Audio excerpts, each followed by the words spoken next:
Good afternoon, folks. Welcome to EICMA and welcome to Visordown, where we have crept into the main auditorium here at the EICMA exhibition because basically there's nobody around, and there's a few new bikes that I wanted to talk to you about. So we've got two very exciting models coming back to the Honda range for a couple of reasons, and we've also got one all new kind of bolt onto an existing sort of model range on my right hand side. So these two are the Transalp and the Hornet, and they're important because they are legendary names from Honda's past that are making a return in 2023. And they are also a little bit of a new direction for Honda because they both feature a new engine platform, and they've both got their newly designed frames and a sort of a bit of a new direction for Honda in the middleweight naked and the middleweight adventure category. I'm actually going to start over here though, because that's the page my notebook is open on, so it makes a little bit more sense to come over and talk to you about this, which is the Honda CL500. So the CL range of off-roaders and trailees will be quite familiar to people of a certain age, and they made bikes from fairly small capacity stuff, sort of 75 to 125cc, right the way up to 400cc in the 70s and the 80s, and they were a bit of a funky workhorse, green lane off-roader, and they were massively popular. And Honda is bringing the CL500 back to the range for 2023. So there is quite a lot in common with this bike with an existing bike in the Honda range, which you will probably recognise the front half of this machine, and that is kind of quite similar to the CMX500 Rebel that we've ridden a couple of times here at Visordown. It's not exactly the same though. From the end of the fuel tank backwards, basically, you get quite a big difference in the frame. So we've got a proper subframe on this. It's not that low slung, relaxed cruiser style of the CMX500 Rebel. So a little bit more upright, and one of the standout features on this, which is something that you can't ignore when you look at the bike, is this high level silencer, and that is really a trademark of the CL500. I'm going to check my notes because I don't want to get this wrong, and there have been a lot of bikes taken today. So hardware, this has got a 471cc, 46 brake horsepower, so A2 compliant, really tractable, quite a bit of torque. So we've got 32 pound-foot of torque. It's not earth-shaking or earth-moving, but it is a great little starter bike. Eminently easy to ride, super light. Everything about it says, you know, this is a good bike for a new rider to get on two wheels on. This is slated to be in Honda dealerships in spring 2023, and we haven't really managed to nail down Honda for a price on this one yet, but it is going to be competitive. It's going to be the bike that Honda want new riders to be jumping on, and for that reason, it is going to be priced quite competitively. But I really like the look of it. If you're looking for a commuter, if you're looking for just something that's a little bit different and a little bit cool, and maybe even something that could handle a bit of light green lane work, I reckon this is probably just the ticket. I'm going to move away from the CL500 now to another legendary name that is returning to the Honda range, and that is the Honda Transalp. This was a massively popular bike. It was kind of the bike that sort of kick-started a lot of the adventure touring segment back in the 80s, and it is back for 2023. We've known it was coming for ages. Honda might be a bit pissed off that it got leaked when they were shooting some promotional shots, which we actually featured on Visordown. And yeah, here it is in the flesh. It is not a scaled down Africa twin. It is not a scaled up CB500X. It is its own bike. It shares the engine platform with the Hornet that you can see to my my left here. That means you've got 755cc parallel twin with a 270-degree crank to give it that distinctive sort of V-twin character. It is quite pokey as well. So we've got 90 bhp. Peaked power produced by this one, got 70 Newton meters of torque. And if you look at it in that middleweight adventure space, that's quite interesting numbers because it kind of slots it in between a couple of the other big players in there. So you've got the Aprilia Touareg, you've got the Tenere 700, you've got the KTM 890 Adventure.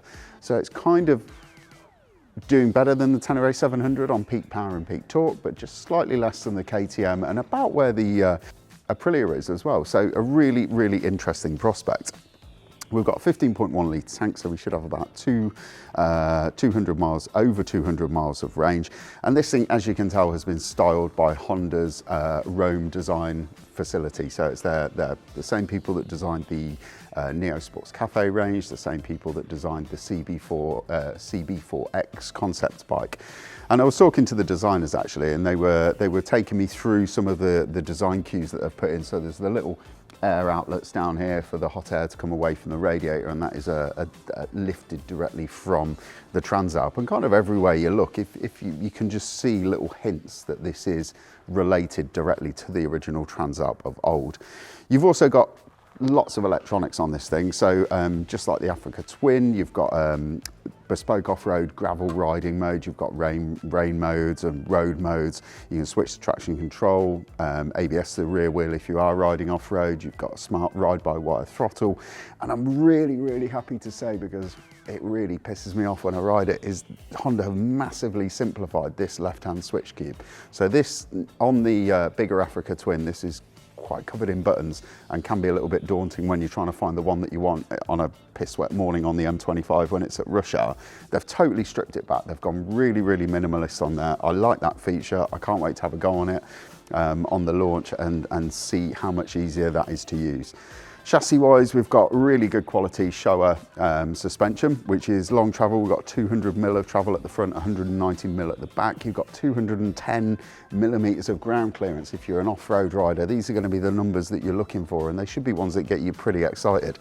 I mean, this is the first time I've actually got my hands on the bike, and I've just moved it around on the stand to get them all set up so that we can shoot this video. And this thing feels super light just to push it around on the stand. The steering as well feels really light, and that was adventure bikes often with this sort of stance, the steering when you're manual handling them can be really heavy, but that's quite a neat feature.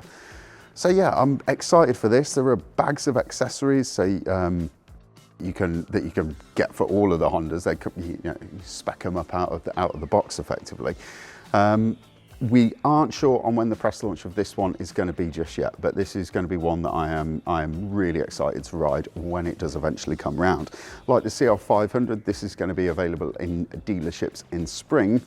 Price-wise, Honda are keeping stum. They're not giving anything away, but they're gunning for the Tenere 700 with this one really, so I would expect it to be quite competitive with regards to that. Going to move over to my left now, where the Honda CB750, aka the Hornet, makes a return.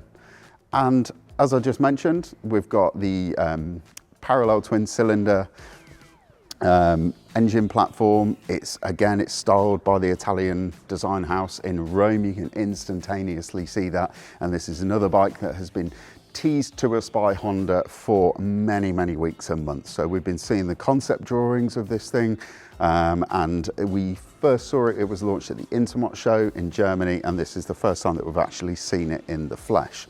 So 90 horsepower already. Honda kind of have said to me that they're going for the MT-07 with this one. This is the bike that they want to beat the MT-07 from Yamaha. It's already doing that on power output and the torque output of the bike. Overall, we've got this really quite cool design that you can see going down the tank. So these are really there to sort of like ape the wings of a Hornet. And also, if you look at this sort of shape here, that is the way the designers described it to me earlier. It was like if you imagine a wasp or a hornet that's hovering in the air, sort of waiting to pounce on a bit of prey. That's kind of its legs and its wings, and it does look very aggressive.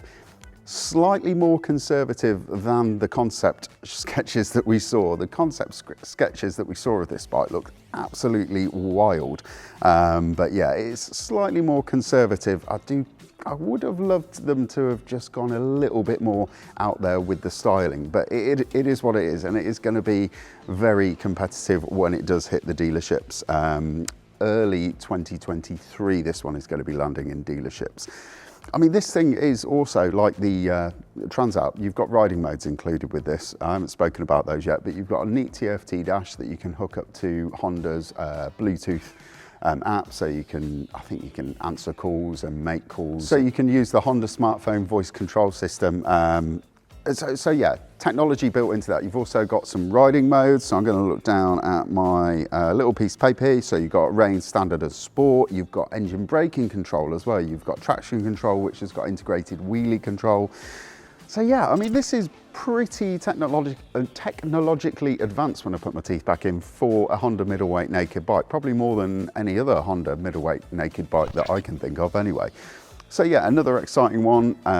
We are riding this at the end of this month, and that is going to be a corker. So yeah, I'm really looking forward to quite a number of new models from Honda there. So that is basically the new stuff that I wanted to talk to you about from 2023. There are full write-ups on each of these bikes on visordown.com. So if you want a deeper dive into them, head over to the website and check that one out. But that's it now. We're going to have to clear out of the auditorium now. So thank you very much for watching, folks. Cheers.